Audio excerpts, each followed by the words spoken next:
दोस्तों, ज्यादा बोलने वाले लोग इस वीडियो को जरूर देखें, क्योंकि इस वीडियो में एक ऐसी चीज बताने वाला हूं जो कि बहुत ही ज्यादा इम्पोर्टेंट है। तो चलिए शुरू करते हैं वीडियो को। दोस्तों, इस वीडियो पर नए हैं तो वीडियो को एक लाइक और चैनल को सब्सक्राइब जरूर से कर लीजिएगा, क्योंकि इस चैनल पर जीवन से जुड़ी घटनाओं के बारे में बताया जाता है। तो चलिए इस टॉपिक को एक कहानी के माध्यम से समझते हैं। एक गुरु का शिष्य बहुत ही बातूनी था। वह हर रोज बातें करता रहता था, दिन भर इधर उधर की बातें करता रहता था और आश्रम के अन्य शिष्यों को सुनाता रहता था। एक शिष्य को गाली देता है, वह गपशप करता है और दूसरों के साथ अच्छा व्यवहार करने की कोशिश करता है। अपने मुंह से अपनी प्रशंसा करता है और हमेशा अपने आप को गुरु के सामने सबसे बुद्धिमान और सिद्ध शिष्य साबित करने की कोशिश करता है। अपने को सभी शिष्यों से अलग और श्रेष्ठ मानता है। उन्होंने कहा कि मैं एक अमीर परिवार का लड़का हूँ। अगर मैं चाहता तो एक आरामदायक और शानदार जीवन जी सकता था, लेकिन मैं वह सब छोड़कर यहाँ आया क्योंकि मुझे सच्चाई की तलाश है। मैं खुद को जानना चाहता हूँ, मैं जीवन को जानना चाहता हूँ, इसलिए मेरा यज्ञ सबसे बड़ा है। एक दिन पुजारी ने सभी शिष्यों को आश्रम में बुलाया और कहा कि आप सभी को अगले 1 महीने तक कुछ संकल्प लेना है। इससे आपका संकल्प मजबूत होगा और आप में आत्मबल का संचार होगा। आप सभी अपनी क्षमता के अनुसार कोई भी संकल्प ले सकते हैं और 1 महीने से पहले आप में से जो भी अपने संकल्प को भंग करता है वह अपनी पुरानी दिनचर्या में वापस चला जाता है। सभी शिष्यों ने अपनी शक्ति के अनुसार बड़े या छोटे संकल्प लिए और गुरु को अपना संकल्प बताकर वहां से चले गए। लेकिन बातूनी शिष्य अपने को सबसे अलग और बड़ा दिखाना चाहता था। तभी वह गुरु की झोपड़ी में पहुंचा और बोला कि मुझे कोई छोटा संकल्प नहीं चाहिए, बल्कि अपने जैसा कोई बड़ा और महान संकल्प करना है। कृपया करके बताएं कि मैं कौन सा संकल्प करूं। उस बातूनी शिष्य की बात सुनकर गुरु मुस्कुरा दिए और कहा, क्या तुम मेरे द्वारा दिए गए संकल्प को पूरा कर पाओगे? क्या तुम्हारे लिए उसे पूरा करना संभव होगा या नहीं? क्या तुम्हारे लिए संभव नहीं है? तुम इसे पूरा नहीं कर सकते हो। अपना संकल्प खुद खोजो। शिष्य ने गुरु से कहा, नहीं मैं करूँगा, आप मुझे जो भी संकल्प दे आप कृपया करके मुझे बताएं। गुरु ने कहा, ठीक है, फिर आप अगले महीने चुप रहेंगे, मुंह से एक शब्द भी नहीं निकलेगा, वह आपका संकल्प है। शिष्य ने कहा, गुरुजी क्या यह संकल्प है?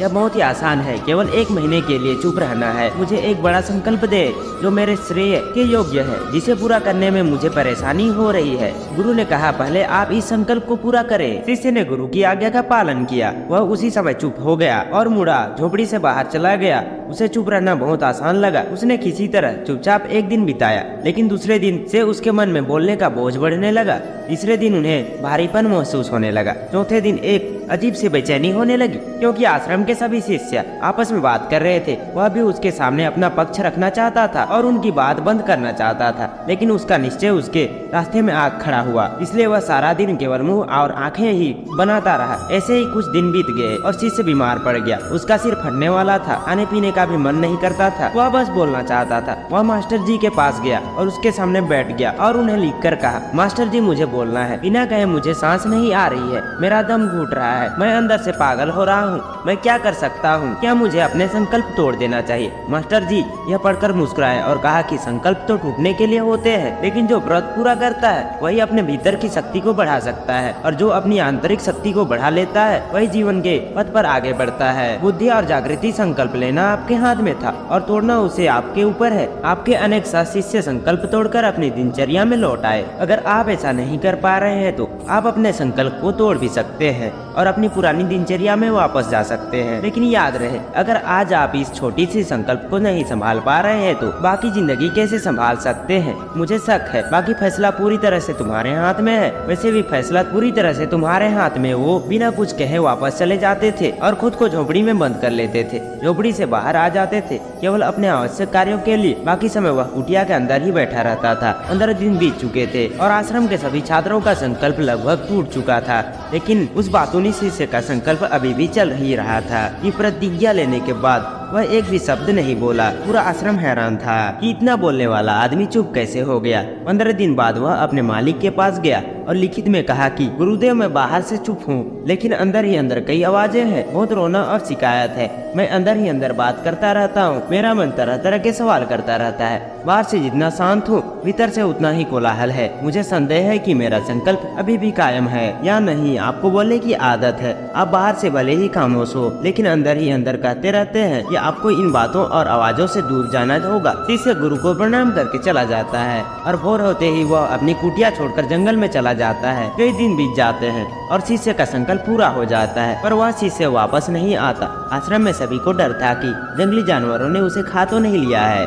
इस दौरान लोगों ने उसे खोजने का काफी प्रयास किया, लेकिन वह कहीं नहीं मिला। गुरु के शिष्यों ने स्वीकार कर लिया था कि जंगली जानवरों ने उन्हें अपना शिकार बना लिया है, लेकिन गुरुजी को ऐसा नहीं लगा। एक दिन आश्रम का एक शिष्य गुरु के पास आया और बोला, गुरुजी बातों ने शिष्य को क्या हुआ, जानवरों ने उसे मार डाला होगा। गुरु ने कहा, हो सकता है जानवरों ने उसका शिकार कर लिया हो, लेकिन उसके लौटने का कोई कारण नहीं हो सकता है कि वह जिस चीज के लिए वहाँ गया था वह मिल गया हो। शिष्य ने पूछा कि क्या ज्यादा बोलना हानिकारक है।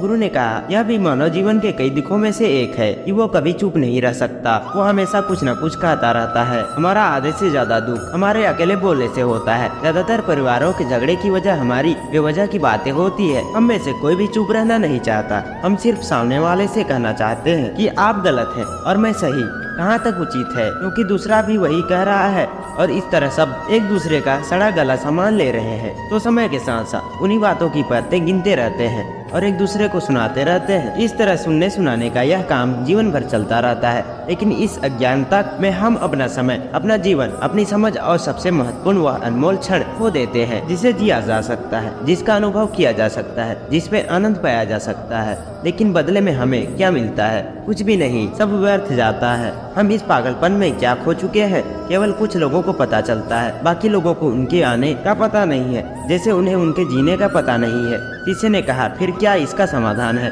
गुरु ने कहा कि आपके विचारों को पूरी जागरूकता के साथ देखना ही सभी मानसिक समस्याओं से बचने का एकमात्र तरीका है। दोस्तों, वर्तमान में हो रहे अपनी पूरी सजगता के साथ अपना काम करें। यह प्रसिद्ध जापानी जैन मास्टर सुनरियो सुजुकी का कथन है, जिन्होंने अपनी पुस्तक जैन माइंड बिगिनर्स माइंड में विस्तार से बताया है कि कैसे एक व्यक्ति अपने दैनिक कार्य के साथ साथ जागरूकता का अभ्यास कर सकता है। मानसिक रूप से स्थिर और सुखी जीवन आप चाहे। उस बातोनी शिष्य को आश्रम छोड़े हुए 3 महीने बीत चुके थे, पर उसका कोई समाचार न था। अब तक सब शिष्य भी उसकी लौटने की आशा छोड़ चुके थे, लेकिन एक दिन वह आश्रम लौटता है। उसे देखकर सब चकित और प्रसन्न हुए, लेकिन अब वह छोड़ने वालों में से नहीं था। वह कुछ और के रूप में वापस आया। उसमें एक अजीब परिवर्तन महसूस किया जा सकता था। उसके चेहरे पर एक अजीब सा भाव था और उसकी आंखों में बड़ा सुकून था। आश्रम में आते ही सभी शिष्यों ने उन्हें चारों ओर से घेर लिया और बात करने लगा। उसने अपने सभी भाइयों से बात करना शुरू कर दिया। जितने भी शिष्य उससे बात करते थे, उन्हें लगता था कि वह पहले की तरह बड़बोले और बातूनी नहीं थे। उनके मुख से निकला एक एक शब्द बड़े ही मधुर और ध्यान से निकला। कुछ देर दूसरे शिष्यों से बात करने के बाद वह गुरु के पास गया। उसने गुरु के पैर छुए और कहा, गुरुजी, क्या मैं अब भी चुप हूँ?